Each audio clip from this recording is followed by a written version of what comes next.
So I want to thank you very much for coming to this event. We're creating history, and that's what we do as an organization. We have seen the problems in our world today. But before I go to that, I think I want to thank Mr. Dalip Sharma, please, for recognition, sir. It's one of the strong points that we see as one of the risings, not only in India. He is the president of the chairman of the Association of Indian Principals.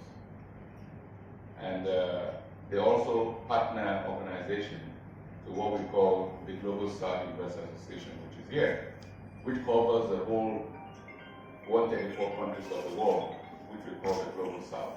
88% of the world's population, or the most, you all know, so resourced, but however, we sometimes don't know how to qualify ourselves, because the divide between us and the West must be so wide. But however, we were highly impressed. Let me start with the first meeting why we're here, because it's in two sessions. One is to talk about where we inspired by what the Prime Minister Modi has been doing a couple of years now, before the election as a Prime Minister. And you remember that even when the G20 came up, the role he played to ensure that Africa joined the G20. And also about 8 years ago, he set up a fund for the India United Nations Development Fund, which has been helping some least developed countries in the Global South. We know that Brazil and China seem to want to lead the Global South, but in record, India leads the Global South. And the Global South itself, as we all know, stands to be more deprived. Yet it has all that it takes to lead the West. And the West is not going to do it for us. I always say there's no Father Christmas anywhere. It's how we come together, because we don't have that structure.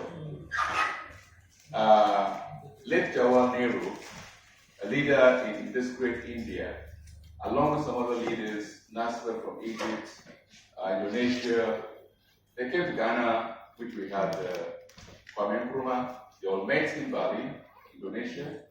Next year, April, next 2 months, April, will be 70th anniversary of Bandung, which was the 10th principle. But we journalists, I'll say it like I said, we're together, we never, ever, ever tried to promote the Global South through the historical thing that happened 70 years ago. That's what we started 15 years ago, 2010.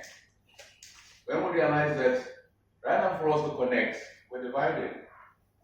Because the North and the South divide is getting wider.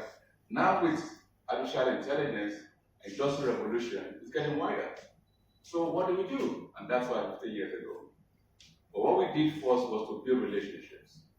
If you want to sustain anything in life, you have to build relationships. And that's what we do, or what we've done, across all developing countries, including Latin America and Caribbean. And that's why we have what is called the GSHs here. But I'll go back again to the video of this scholarship award, which is the fourth session. Is fortunately, luckily, with colleagues, and some of them that are here, we're able to say, let's start with something. And so we're proud to have Australian universities here who have agreed and signed an MOU with us to ensure that we can facilitate the support for some deprived young people in Africa. I'm sure we all know the history of Africa and India, their families. And so we felt first about, when you talk about technology, India leads, because most of the guys who apply with achievers of technology companies in America, maybe anywhere, they are across India. And so it is good that India helps support Africa. That's why we sent a proposal to the Minister of Science and Technology. Similarly, we've looked at what also India can do in the area of agriculture. We also have sent a proposal to the Present Minister of Agriculture, who used to be the Chief Minister of Madhya Pradesh some years back. We want to send that. We also send something to something that is very key to Prime Minister Modi. which is the fact that you cannot leave us who are in diaspora. If you want to really change things for developing countries, you have to involve us in diaspora. And that's a failure of most of our governments. And I think they can listen so that you bring us who are in diaspora, whether we're Chinese, Taiwanese, Indians, Africans, bring us together and let us form a structure. We're open. Maybe this year, next year, government India should host it so that we can set up a structure for all. Get awareness about the scholarship activities, scholarship scheme which Indian universities are doing for the African students over here. And for that, I'm thankful to Mr. Peter, who is here from South African High Commission. Thanks to you for being here. Though he's from the political side, but he can also understand that why all these things happen. This and we are waiting. His Excellency and John Hanna, Mr. Conrad is coming. So he just got late from service. So in the next 5 minutes he will be here. So the purpose of press meet is two things over here. First, for the scholarship program which Indian universities are providing to African students, and the next is the announcement of our conference on the Global South Forums which we have created, and the conference will be in London from 18th July to 20th July. With 18th July will be the Summit and Awards Expo, and 19th and 20th at the House of Lords. And 19th and 20th July, the conference will be at the Queen Elizabeth Centre, which is having the biggest hall in London with a capacity of 400 participants. So the conference will be there from 19th to 20th July, where we will form overall Global South Forums, which we will discuss in detail in the next part of the press meet.